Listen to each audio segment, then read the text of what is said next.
Ideas എല്ലാവർക്കും നമ്മുടെ പുതിയൊരു വീഡിയോയിലേക്ക് വീണ്ടും സ്വാഗതം. ഇന്ന് ഞാനിവിടെ നല്ല സോഫ്റ്റ് ആയിട്ടുള്ള പത്തിരിയാണ് തയ്യാറാക്കി കാണിക്കുന്നത്. പത്തിരിക്കോയിലോ പത്തിരി പ്രസ്സോ ഒന്നും ഉപയോഗിക്കാണ്ടാണ് കേട്ടോ ഞാൻ ഈ ഒരു പത്തിരി പരത്തിയെടുത്തിട്ടുള്ളത്.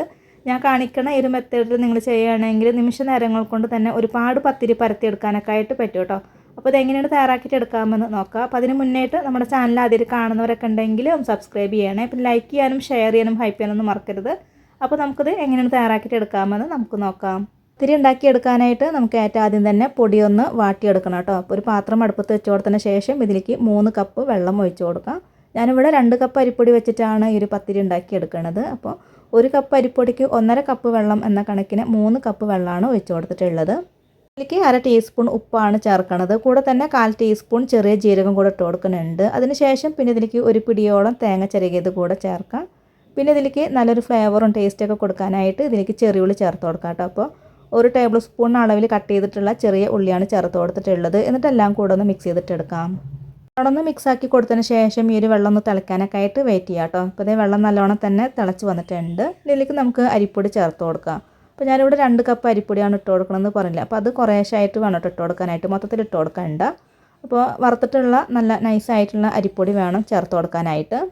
കൈ എടുക്കാണ്ട് കുറച്ച് നേരം നന്നായിട്ടൊന്ന് ഇളക്കി കൊടുക്കാം കേട്ടോ. പിന്നെ ഇതിലേക്ക് ഞാൻ വെളിച്ചെണ്ണ ചേർത്ത് കൊടുക്കാൻ വിട്ടു പോയിട്ട്, അപ്പോൾ നിങ്ങൾ ചെയ്യുമ്പോൾ ആ ഒരു വെള്ളത്തിലോട്ട് 1 ടേബിൾ സ്പൂൺ അളവിൽ വെളിച്ചെണ്ണ കൂടെ ചേർത്ത് കൊടുക്കണം. അപ്പോൾ ഞാനിവിടെ വെളിച്ചെണ്ണ ഈ ഒരു സമയത്താണ് കേട്ടോ ഒഴിച്ച് കൊടുക്കുന്നത്. 1 ടേബിൾ സ്പൂൺ അളവിൽ ഇതിലേക്ക് ഒഴിച്ച് കൊടുക്കുന്നുണ്ട്. എന്നിട്ട് എല്ലാം കൂടെ ഒന്ന് മിക്സ് ചെയ്തിട്ട് എടുക്കുക കേട്ടോ. നന്നായിട്ട് ഇതൊന്ന് മിക്സ് ആക്കിയിട്ട് എടുക്കാം. അതുപോലെ പത്തിരിയൊക്കെ തയ്യാറാക്കിയിട്ട് എടുക്കണവരൊക്കെ ആവും നിങ്ങളും. പക്ഷേ അറിയാത്തവർക്കൊക്കെ വേണ്ടിയിട്ടാണ് കേട്ടോ ഇന്നത്തെ ഒരു വീഡിയോ ഷെയർ ചെയ്തിട്ടുള്ളത്. അപ്പോൾ ഞാനിത് നല്ലോണം തന്നെ മാവൊക്കെ വാട്ടിയെടുത്തിട്ടുണ്ട്. ഇത് ചൂടോടെ തന്നെ ഇതുപോലെ ഒരു പരന്നൊരു പാത്രത്തിലേക്ക് മാറ്റി കൊടുക്കാം കേട്ടോ. എന്നിട്ട് ഈ ഒരു മാവ് ഒന്ന് കുഴച്ചെടുക്കാം. പത്തിരിക്കുള്ള മാവ് കുഴച്ചെടുക്കുമ്പോൾ നല്ല ചൂടോടെ തന്നെ വേണം കേട്ടോ കുഴച്ചെടുക്കാനായിട്ട്. അപ്പോൾ നമ്മുടെ കൈയൊക്കെ ഇങ്ങനെ പൊള്ളും. അപ്പോൾ നല്ല ചൂടടിക്കാണ്ടിരിക്കാനായിട്ട് കൈയൊക്കെ ഇടയ്ക്കൊക്കെ ഒന്ന് വെള്ളത്തിൽ മുക്കുക. അതിന് ശേഷം ഇതുപോലെ ഒന്ന് കുഴച്ചെടുത്താലും മതി കേട്ടോ. കുറച്ച് മാവ് എടുത്തിട്ട് ഇങ്ങനെ കുഴച്ചെടുത്താലും മതി. പിന്നെ നിങ്ങൾക്ക് ഇങ്ങനെയും ചെയ്യാൻ ബുദ്ധിമുട്ടുണ്ടെങ്കിൽ ചെറിയൊരു ഗ്ലാസ്സോ അതല്ലെങ്കിൽ ചെറിയൊരു പാത്രമോ വെച്ചിട്ട് ചൂടുള്ള മാവ് ഒന്ന് കുഴച്ചെടുക്കുക. ഒന്നിങ്ങനെ പ്രസ് ചെയ്ത് കൊടുത്തിട്ട് ഇങ്ങനെ കുഴച്ചെടുക്കുക. അതിന് ശേഷം നല്ല ചൂടൊക്കെ ഒന്ന് പോയതിന് ശേഷം പിന്നെ നമുക്ക് കൈ വെച്ചിട്ട് കുഴച്ചെടുത്താലും മതി കേട്ടോ. ഞാനിപ്പോൾ ഇത് കൈ കൊണ്ട് തന്നെയാണ് കേട്ടോ കുഴച്ചെടുക്കുന്നത്. അപ്പോൾ ഇടയ്ക്കൊക്കെ കൈയൊക്കെ നനയ്ക്കുമ്പോൾ അധികം ചൂടടിക്കില്ല. അതേ മാവ് ഞാനിവിടെ കുഴച്ചെടുത്തിട്ടുണ്ട് കേട്ടോ. അതിന് നമുക്കിത് പരത്തിയെടുക്കുക. അപ്പോൾ പരത്തിയെടുക്കാനായിട്ട് ഞാനിവിടെ പ്രസ്സോ അതല്ലെങ്കിൽ പത്തിരി കുഴലോ ഒന്നും യൂസ് ചെയ്യണില്ല കേട്ടോ. അതുപോലെ ഒരു പലക എടുത്തിട്ടുണ്ട്. അതിൻ്റെ മുകളിൽ ഒരു ഷീറ്റ് കൂടെ വെച്ച് കൊടുക്കുന്നുണ്ട് കേട്ടോ. ഒരു പ്ലാസ്റ്റിക് കവർ വെച്ച് കൊടുക്കുന്നുണ്ട്. എന്നിട്ട് ഈ ഒരു മാവ് വെച്ച് കൊടുത്തിട്ട് വീണ്ടും അതിൻ്റെ മുകളിൽ ഒരു പ്ലാസ്റ്റിക് ഷീറ്റ് വെച്ച് കൊടുക്കുകയാണ് കേട്ടോ. അതിന് ശേഷം ഒരു പ്ലേറ്റ് വെച്ചിട്ട് ഇതുപോലെ ഒന്ന് പ്രസ് ചെയ്തിട്ട് എടുക്കുകയാണ് കേട്ടോ ചെയ്യണത്. അതുപോലെ ചെയ്യുമ്പോൾ നമുക്ക് ഒരു തരി പോലും പൊടി വിതറി കൊടുക്കാണ്ട് നല്ല നൈസായിട്ടുള്ള പത്തിരി കിട്ടും കേട്ടോ. അപ്പോൾ അതേ ഫസ്റ്റത്തത് ഇവിടെ റെഡിയാക്കി കിട്ടിയിട്ടുണ്ട്. കുഴലോ പിന്നെ പത്തിരി പ്രസ്സോ ഒന്നും ഇല്ലാണ്ട് തന്നെ നമുക്കിതുപോലെ റെഡിയാക്കിയിട്ടൊക്കെ എടുക്കാം കേട്ടോ. അപ്പോൾ ബാക്കിയുള്ളത് ഞാനിവിടെ ഒന്ന് പരത്തിയെടുക്കുന്നുണ്ട്. പിന്നെ പ്ലാസ്റ്റിക് കവർ നിങ്ങൾക്ക് ഉപയോഗിക്കാൻ ഇഷ്ടമല്ലെങ്കിൽ വാഴയിലുണ്ടെങ്കിൽ വാഴയിലയിൽ വെച്ചിട്ട് പരത്തിയിട്ട് എടുത്താലും മതി.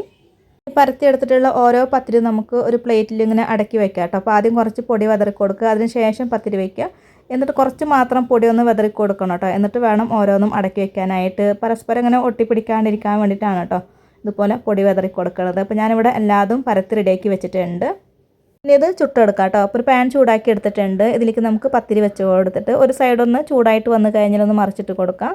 എന്നിട്ട് ആ സൈഡും നല്ലോണം ചൂടായിട്ട് വന്നതിന് ശേഷം പിന്നെ നമുക്കിത് മറിച്ചിട്ട് കൊടുത്തിട്ട് ഒന്ന് പ്രസ് ചെയ്തിട്ട് കൊടുക്കുകയാണെങ്കിൽ അതിങ്ങനെ പൊള്ളച്ച് വരും.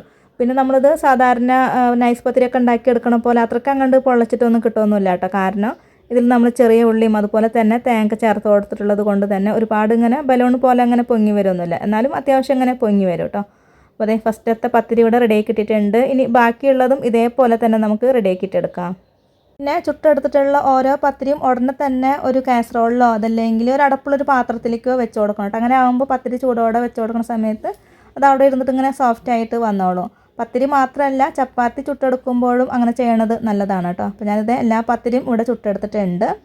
നല്ല സോഫ്റ്റ് ആയിട്ടുള്ള പത്തിരിയാണ് കേട്ടോ അത്. ഇനി നമുക്കിത് ഇഷ്ടമുള്ള കറിയോ അതല്ലെങ്കിൽ തേങ്ങാപ്പാലോ ഒഴിച്ചിട്ട് കഴിക്കാവുന്നതാണ്. അപ്പോൾ ഇതുപോലെ ട്രൈ ചെയ്ത് നോക്കാത്തവരൊന്ന് ട്രൈ ചെയ്ത് നോക്കാം കേട്ടോ. അപ്പോൾ ഇന്നത്തെ വീഡിയോ ഇത്രയേ ഉള്ളൂ. എല്ലാവർക്കും ഇഷ്ടമായിട്ടുണ്ട്, ഉപകാരമായിട്ടുണ്ട് എന്ന് കരുതുന്നു. അപ്പോൾ ഇതുവരെ വീഡിയോ കണ്ട് സപ്പോർട്ട് ചെയ്ത എല്ലാവർക്കും ഒരുപാട് നന്ദി. അപ്പോൾ ഇനി അടുത്ത നല്ലൊരു റെസിപ്പി വീഡിയോ ആയിട്ട് വീണ്ടും കാണാം.